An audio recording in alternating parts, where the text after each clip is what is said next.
ಎಲ್ರಿಗೂ ನಮಸ್ಕಾರ. ನಾನಿವತ್ತು ಕ್ಯಾರೆಟ್ ಹೋಳಿಗೆ ಹೇಗೆ ಮಾಡೋದು ಅಂತ ತೋರಿಸ್ತಾ ಇದ್ದೀನಿ. ಇಲ್ಲಿ 2 ಕಪ್ ಕ್ಯಾರೆಟ್ ತುರಿ ತೊಗೊಂಡಿದ್ದೀನಿ, 1 ಕಪ್ ಮೈದಾ ಹಿಟ್ಟು, 1/4 ಕಪ್ ಚಿರೋಟಿ ರವೆ, ಸ್ವಲ್ಪ ಉಪ್ಪು, ಅರಿಶಿನ ತೊಗೊಂಡಿದ್ದೀನಿ, 1/4 ಕಪ್ ಸಕ್ಕರೆ ತೊಗೊಂಡಿದ್ದೀನಿ, ಬಾದಾಮ್ ಪೌಡ್ರು 2 ಟೇಬಲ್ ಸ್ಪೂನು, ಚಿರೋಟಿ ರವೆ 2 ಟೇಬಲ್ ಸ್ಪೂನು, ಸ್ವಲ್ಪ ಏಲಕ್ಕಿ, ಸ್ವಲ್ಪ ಎಣ್ಣೆ, ಸ್ವಲ್ಪ ತುಪ್ಪ ತೊಗೊಂಡಿದ್ದೀನಿ. ಈಗ ಹಿಟ್ಟು ಕಲಿಸ್ಕೊಳ್ಳೋಣ. ಮೈದಾ ಹಿಟ್ಟು, ಚಿರೋಟಿ ರವೆ, ಸ್ವಲ್ಪ ಉಪ್ಪು, ಅರಿಶಿನ, ಸ್ವಲ್ಪ ಎಣ್ಣೆ ಹಾಕ್ಕೊಂಡು ಎಷ್ಟು ಬೇಕು ಅಷ್ಟು ನೀರು ಸೇರಿಸ್ಕೊಂಡು ಸ್ವಲ್ಪ ಸ್ವಲ್ಪನೇ ಕಲಿಸ್ಕೊಬೇಕಿಟ್ಟು.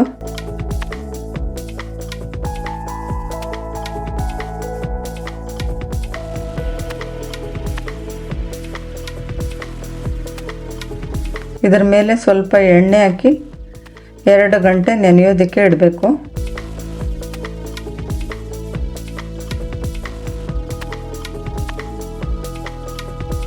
ರುಬ್ಕೊಂಡು ಇಟ್ಕೊಂಡಿದ್ದೀನಿ. ಈಗ ಒಂದು ಬಾಣಲಿನಲ್ಲಿ ಸ್ವಲ್ಪ ತುಪ್ಪ ಹಾಕ್ಕೊಂಡು ಕ್ಯಾರೆಟ್ ಫ್ರೈ ಮಾಡ್ಕೊಳ್ಬೇಕು.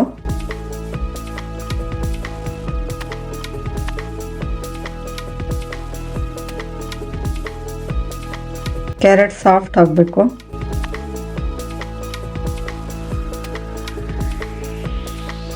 ಈಗ ಸಕ್ಕರೆ ಸೇರಿಸ್ಕೊಂಡು ಮಿಕ್ಸ್ ಮಾಡ್ಕೊಳ್ತೀನಿ.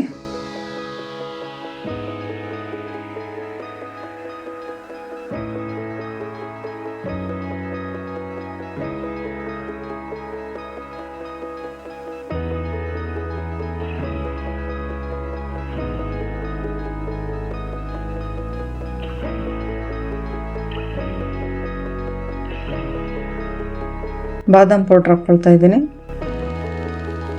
ಏಲಕ್ಕಿ ಸ್ವಲ್ಪ ಹಾಕ್ಕೊಂಡು ಮಿಕ್ಸ್ ಮಾಡ್ಕೊಳ್ತೀನಿ. ಈಗ ಚಿರೋಟಿ ರವೆ ಸೇರಿಸ್ಕೊಂಡು ಮಿಕ್ಸ್ ಮಾಡ್ಕೊಳ್ತೀನಿ.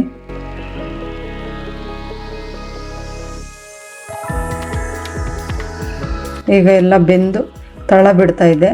ಈ ಟೈಮಲ್ಲಿ ನಾವು ಸ್ಟವ್ ಆಫ್ ಮಾಡ್ಕೊಳ್ಬೇಕು.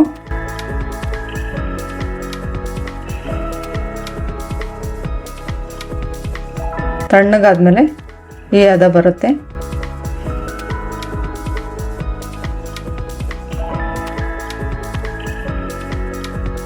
ನಾವು ಹೂರಣ ಎಷ್ಟು ತೊಗೊಂಡಿರ್ತೀವೋ ಹಿಟ್ಟೂ ಅಷ್ಟನ್ನೇ ತಗೊಳ್ಬೇಕು.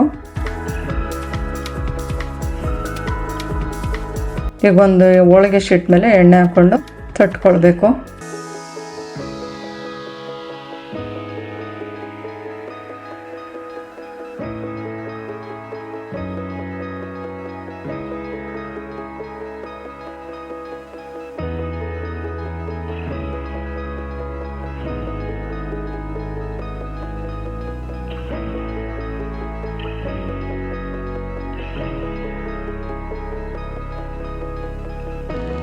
ಕೈಯಲ್ಲೂ ತಟ್ಕೊಳ್ಬೋದು. ಈ ಚಪಾತಿ ಥರನೂ ಲಟ್ಟಿಸ್ಕೊಳ್ಬೋದು.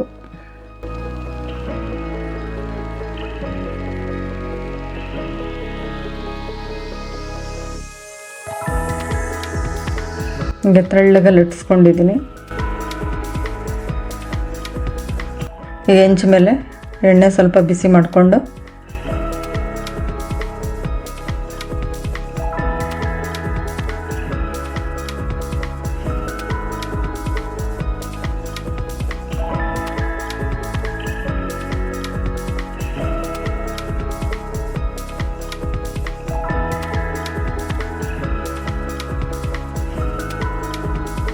ಎರಡೂ ಕಡೆ 2 ನಿಮಿಷ ಬೇಯಿಸ್ಕೊಳ್ಬೇಕು. ಮೇಲೆ ಸ್ವಲ್ಪ ಎಣ್ಣೆ ಹಾಕ್ಕೊಂಡಿದ್ದೀನಿ.